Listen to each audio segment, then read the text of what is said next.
여러분 안녕하십니까? 수요일 아침 뉴스투데이 경남 시작합니다. 먼저 오늘의 주요 뉴스입니다. 코로나19 여파로 겨울 수박 수요가 급감하면서 폐기 처분하는 일까지 벌어지고 있습니다. 모임을 하고 방역수칙을 어긴 경찰관이 잇따라 코로나19에 감염됐습니다. 진단검사를 받고 자가격리 수칙도 지키지 않아 업무 차질로도 이어졌습니다.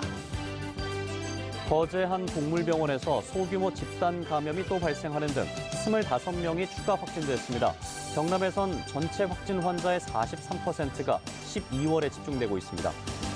이슈로 본 2020 경남에서는 전례 없는 코로나19 사태로 힘든 시간을 보내고 있는 자영업자들의 벼랑 끝 현실을 짚어봅니다. 겨울 수박이 팔리지 않아서 애써 키운 수박을 폐기 처분하는 일까지 벌어졌습니다. 코로나19 여파로 겨울 수박의 주요 소비처인 노래방이나 뷔페 등의 영업이 부진하면서 수요가 급감했기 때문입니다. 이종승 기자가 보도합니다. 겨울 수박 출하를 앞둔 비닐하우스입니다. 무게가 6kg까지 나갈 만큼 다 자랐지만 꼭지를 따지 않고 그대로 두고 있습니다. 대부분 밭대기 거래를 해왔는데 올해는 상인들의 발길이 뚝 끊겼기 때문입니다. 밭대기가 엄다카이 그냥 고마. 그런 게 죽을 지경이 아니라 예. 작년에 뭐 거짓말 하나도 안 하고 1,200만 원씩 나갔거든. 올해는 호보 200만, 내 동에 호보 200만 원도 안 줄래 예. 더 이상 내다 팔 데가 없다 보니 아예 폐기 처분하는 일까지 벌어지고 있습니다. 이 밭에 농사 다 지어가지고 버린다 그런 거는 완전 막 자식 버리는 것 같은 마음이지요. 그러니까 이걸 어디 가서 하소연도 못 하는 게고. 폐기 처분한 수박밭에 새 모종이 심어져 있습니다. 겨울 농사는 망쳤지만 봄 수확을 기약하기 위해서입니다. 농산물 도매 시장입니다. 다른 과일은 한가득 쌓여 있지만 겨울 수박은 한두 개가 전부입니다.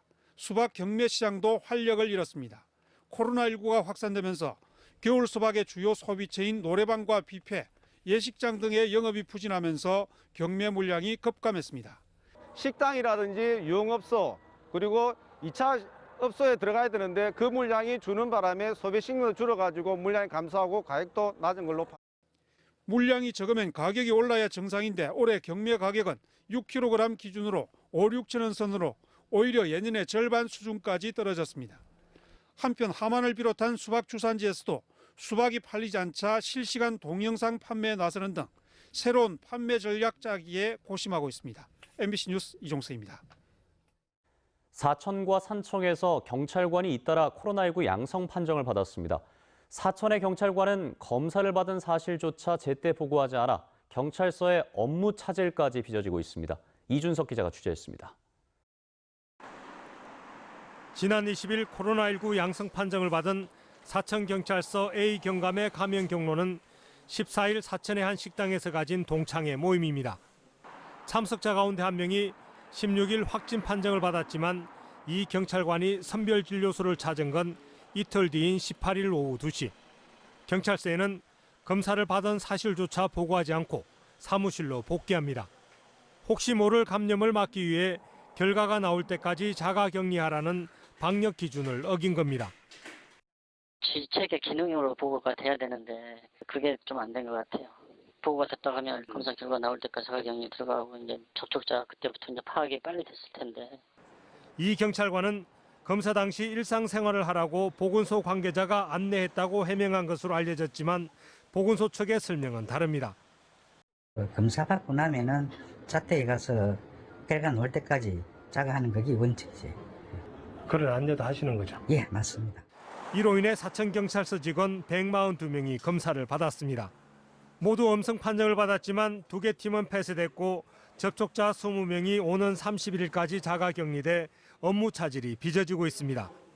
산청의 한 경찰관도 지난 20일 확진됐는데 양성 판정 이틀 전에 진주와 사천의 경찰 동료들과 저녁 모임을 가졌던 것으로 드러났습니다. 지금 우리 산청에는 진짜 했는데 그런데 어째 경찰서 계시고 그게 걱정이 되네. 해당 경찰관들이 불필요한 모임과 행사를 금지한다는 정부 지시와 방역 지침을 어겼다는 지적이 나오는 가운데 경남지방경찰청은 이들에 대한 감찰 조사에 착수했습니다. MBC 뉴스 이준석입니다. 거제시가 경남에선 처음으로 거리두기 2.5단계로 격상되며 도시 전체가 멈추다시피 됐습니다. 거리는 텅 비었고 손님을 기다리던 상가는 문을 닫으며 유령 도시를 방불케 했습니다. 이 소식은 부정석 기자가 보도합니다. 삼성중공업 인근에 번화가입니다. 예년 같으면 각종 저녁 모임과 행사를 하는 조선소 직원들로 붐볐을거리지만 사람들을 찾아보기 힘듭니다. 음악 소리 하나 없이 전막감만 감돕니다. 네, 저는 지금 거제 중심가에 나와 있습니다. 지금 시간이 7시를 조금 지난 시간인데요. 평소 같으면 사람들로 붐벼야 될 도로가 보시는 것처럼 텅 비어 있습니다. 인적은 뚝 끊겼고 상가 2곳 중 한 곳은 문을 닫았습니다. 가게 문 닫고 막노동하시는 분들도 계시고 아예 배달 같은 게 좀 불가능한 업종, 술집 같은 그런 분들은 아예 정리하시는 분들도 계시고. 최근 확진자가 나와 4,000명이 진단검사를 받은 대우조선 인근 번화가도 사정은 비슷합니다. 거리는 텅 비었고 상가는 개점 휴업입니다. 상인들도 문을 열었지만 코로나19에 감염될까 불안감을 감출 수 없습니다. 지금 저도 너무 무섭고 사실 좀 그런 위험을 무릅쓰고 장사는 하지만 상황을 보고 영 아니다 싶을 때는 좀 그렇죠. 거리두기가 2.5단계로 격상되면서 2단계 집합금지 대상인 유흥시설 5종 외에도 노래 연습장과 실내 공연장이 집합금지 대상에 포함됐습니다. 밤 11시까지인 대형마트는 밤 9시까지만 영업하고 목욕탕과 실내 체육시설은 일제히 영업을 중단했습니다. 코로나19 확진자 가운데 60% 이상이 12월에 쏟아진 거제. 대형 조선소는 물론 목욕탕과 스크린 골프장, 병원 등에서 지역 감염이 꼬리에 꼬리를 무는 가운데 거제시는 불 꺼진 유령 도시를 방불케 하고 있습니다. MBC 뉴스 부정석입니다.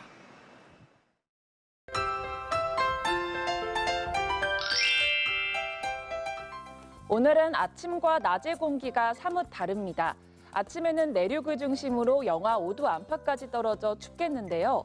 낮에는 기온이 10도 내외를 보이면서 비교적 온화하겠습니다. 오늘 창원의 아침 최저 기온 0도, 진주는 영하 6도를 보이고요. 낮에는 창원 9도, 진주 10도까지 오르면서 어제와 비슷하겠습니다. 기온이 오르면서 전국적으로 미세먼지가 기승을 부립니다. 경남 지역의 미세먼지 농도는 대체로 보통 수준을 보이지만 오전에 나쁨 단계까지 올라가는 곳이 있겠는데요. 낮 동안에는 연무가 발생하는 곳도 있어서 호흡기 관리에 신경 써주시길 바랍니다. 위성유상 보시면 오늘 대체로 맑은 날씨를 보이다가 낮부터 구름 많아지겠습니다. 오늘 평년 기온과 비슷합니다. 아침 기온부터 보시면 밀양 영하 5도, 함안은 영하 6도에서 시작하고요. 낮에는 밀양 9도, 양산 11도까지 오르겠습니다. 서부 지역 보시면 거창 영하 6도, 산청 영하 3도에서 시작합니다. 낮에는 거창 9도, 합천은 10도까지 오르겠습니다. 바다의 물결은 최고 2.5m까지 일겠습니다. 내일 새벽에 경남 남해안 지역에 빗방울이 떨어지겠고요. 일요일에는 비 소식이 있겠습니다. 날씨 정보였습니다. 거제 한 동물병원에서 이틀 사이 8명이 코로나19에 확진되는 소규모 집단 감염이 또 발생했습니다. 경남에선 이달 12월에만 483명이 확진돼 올해 전체 확진자의 무려 43%가 집중되고 있습니다. 이상훈 기자입니다. 거제의 한 동물병원입니다. 이곳에 다니던 20대 직원이 확진돼 전수 검사한 결과 병원 직원 7명이 추가로 확진됐습니다. 이틀 사이에 8명이 집단 발생한 건데 이 병원은 휴업에 들어갔고 당국은 첫 확진자의 증상일을 기준으로 접촉자 검사를 하고 있습니다. 거제 해수 보양온천 이용자와 2차 감염까지 2명이 추가돼 목욕탕 관련 확진자도 14명으로 늘었습니다. 하동에선 이미 확진된 60대 여성과 함께 밥을 먹거나 가게에서 접촉한 지인 4명이 집단 확진됐습니다. 이 밖에 사천과 양산, 창원, 진주, 통영에서도 확진자가 잇따라 25명이 추가됐는데 24명이 지역 감염입니다. 이달에만 지역 감염 472명을 비롯해 도내 확진자는 483명으로 올해 전체 확진자의 43%가 12월에 집중되고 있습니다. 확산세를 진정시키기 위해 정부가 24일 0시부터 연말연시 방역 특별대책을 실시하는 가운데 경남에서도 고위험 시설 종사자의 사적 모임과 종교시설 모임, 식사가 금지되고 겨울 스포츠 시설도 집합 금지됩니다. 집합 금지의 대상도 파티룸, 스키장 등 겨울 스포츠 시설까지 확대되고 국공립공원도 폐쇄합니다. 또한 도내 주요 해돋이, 해넘이, 관광지도 폐쇄할 계획입니다. 한편 경상남도는 자치단체, 경찰과 함께 거리 두기 2단계 합동 점검에 들어갔습니다. MBC 뉴스 이상훈입니다.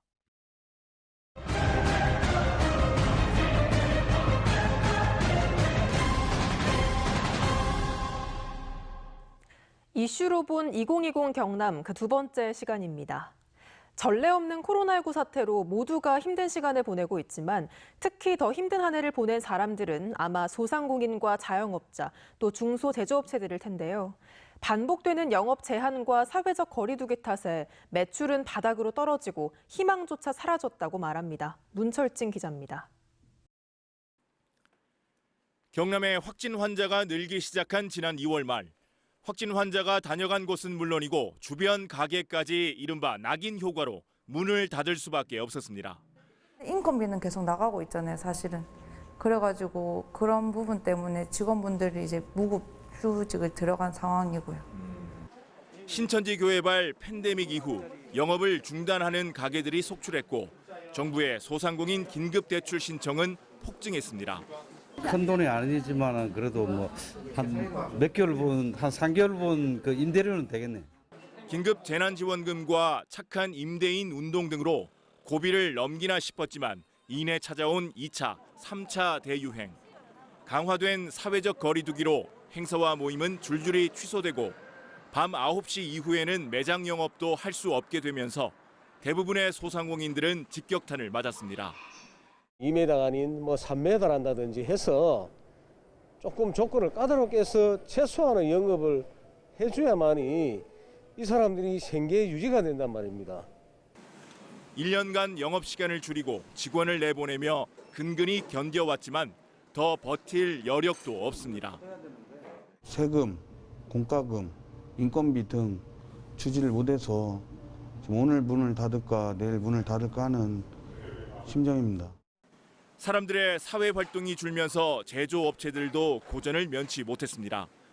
제조업 매출을 보여주는 생산지수가 경남은 2분기에 16.3%, 3분기에 6.6% 줄었는데 같은 기간 전국 평균보다 감소폭이 훨씬 컸습니다. 지난해 3분기 71.8%였던 경남 지역 중소기업 가동률도 1년 만에 63.5%까지 떨어졌습니다. 반면 경남 지역 중소기업 대출 금액은 지난해보다 2배 이상 많은 4조 9천억 원이 늘었습니다. 빚으로 버텨온 셈인데 그마저도 한계에 다다랐습니다. 대출을 지금 받는 기업은 오히려 지금 살아남을 수 있으니까 괜찮은 상황이고요. 근데 이 현재 상황으로서는 대출을 받을 수 없는 기업들이 너무 많다 보니까 이제 막 출발한 스타트업 기업들은 생존 위기에 내몰렸습니다. 약간의 과제비를 가지고 견디기는 했는데 사실은 예상했던 매출액의 4분의 1 정도에 도달밖에 못했고 벼랑 끝에 내몰린 소상공인과 제조업체들이 포기하지 않도록 사각지대 없는 지원책이 시급합니다. MBC 뉴스 문철진입니다. 최근 경남에서 제2종 가축 전염병인 소 브루셀라병이 발생해 주의가 필요합니다. 경상남도에 따르면 밀양과 의령, 고성농가 7곳에서 90여 마리의 소가 브루셀라에 감염돼 일부 살처분됐습니다. 지난 2017년부터 2019년까지 경남에서는 해마다 100마리 이상의 소가 브루셀라병에 감염됐습니다. 소상공인의 배달 중개 수수료를 2%로 낮추고 지역 화폐인 진주사랑 상품권도 사용 가능한 진주형 민관협력 배달 앱이 내년 2월부터 본격 운영됩니다. 진주형 배달 앱은 지역 화폐 유통망 구축은 진주시가 맡고 앱 개발과 운영은 민간이 맡음으로써 재정 부담은 줄이고 운영의 효율성은 높인 것이 특징입니다. 창원시 진해구 중원광장 일대가 문화재청의 근대 역사 문화공간 재생 활성화 공모 사업에 최종 사업 대상지로 선정됐습니다. 중원광장 일대는 우리나라 최초의 근대 계획 도시의 평면과 일제강점기 이후의 유산도 잘 보존돼 있는 곳으로 경남도와 창원시는 2022년부터 최대 500억 원을 지원받아 학술조사와 문화재 보수 복원, 교육과 전시, 체험공간 조성 등을 추진합니다. 수종갱신을 위해 산림청이 천연기념물인 팔색조의 서식지를 벌목해 논란이 일고 있습니다. 환경단체는 북병사는 천연기념물인 팔색조와 멸종위기종인 긴꼬리딱새의 서식지로 고목들이 벌목되면 서식 환경이 훼손된다며 사업 중단을 요구했습니다. 산림청은 거제 북병산의 잡목을 제거하고 어린 편백 묘목을 심는 수종갱신 사업을 진행하고 있습니다. 경상남도가 내일부터 도내 종합병원 의료기관 종사자를 대상으로 코로나19 감염 여부를 30분 만에 확인할 수 있는 신속 항원 검사를 합니다. 이는 최근 종사자를 통한 의료기관 감염 사례가 속출해 실시하는 것으로 검사 대상은 종합병원 25곳의 의사와 간호사 등 17,000여 명입니다. 이 검사에서 양성이 나오면 유전자 증폭 검사를 추가로 진행해 조기에 감염 확산을 차단한다는 계획입니다. 경상남도는 코로나19 안전신고에 참여한 도민 12명에게 도지사 상장과 포상금을 수여했습니다. 도는 방역의 사각지대를 찾아 해결하고 코로나19 지역 감염 차단 아이디어를 반영하기 위해 안전신고 활성화 제도를 도입했으며 이번엔 대규모 건설 현장 조회에서 사회적 거리 두기를 지키지 않은 상황 신고 사례 등이 선정됐습니다. 국토교통부의 올해 도시재생 뉴딜 사업 공모에 경남에선 13곳이 선정돼 역대 최다를 기록했습니다. 선정 사업은 밀양 삼문동과 양산 3호동 등 중심 시가지형과 진주 만경동과 통영 도천동 같은 일반 근린형 등 13곳이며 도는 국비 920억 원을 확보해 2025년까지 다양한 주민체감형 사업들을 진행합니다. 두산중공업이 6,200억 원 규모의 괌 복합화력발전 프로젝트를 수주했습니다. 이 프로젝트는 미국령 괌 대대도 지역에 200메가와트급 복합화력발전소를 건설하는 사업으로 두산중공업은 설계부터 시운전까지 모든 공정을 일괄 수행하는 방식으로 오는 2024년까지 발전소를 준공할 예정입니다. 프로축구 경남FC가 국내 프로구단 최초로 유소년재단을 설립합니다. 재단 설립을 위해 2억 원을 출연한 경남FC는 초등학교 팀 골키퍼 코치와 트레이너 등을 단계적으로 뽑아 고등부 유소년 팀에서 절반 이상을 프로 선수로 입단시킬 계획이라고 밝혔습니다. 구 진주역 철도터 재생 프로젝트의 첫 사업인 구 진주역 사거리 광장 조성 사업이 착공됐습니다. 진주시는 내년 상반기까지 300억 원을 들여 천전동 11,000여 제곱미터 터에 회전교차로와 주차장, 시민 휴식 공간을 조성합니다. 국립진주박물관 이전과 복합문화공원 조성을 핵심으로 하는 구 진주역 철도터 재생 프로젝트는 오는 2025년 말 마무리됩니다. 의령군 농업기술센터가 농촌진흥청에서 실시한 2020년도 농촌진흥사업기관 종합평가에서 우수기관으로 선정됐습니다. 의령군 농업기술센터는 이번 평가에서 기술 보급 사업 종합 만족도와 농업인 역량 개발 등 18개 분야의 세부 지표에서 모두 우수한 성적을 거두면서 작년에 이어 2년 연속 우수기관의 영예를 안았습니다. 12월 23일 수요일 뉴스투데이 경남 여기서 마무리하겠습니다. 함께해 주신 여러분 고맙습니다.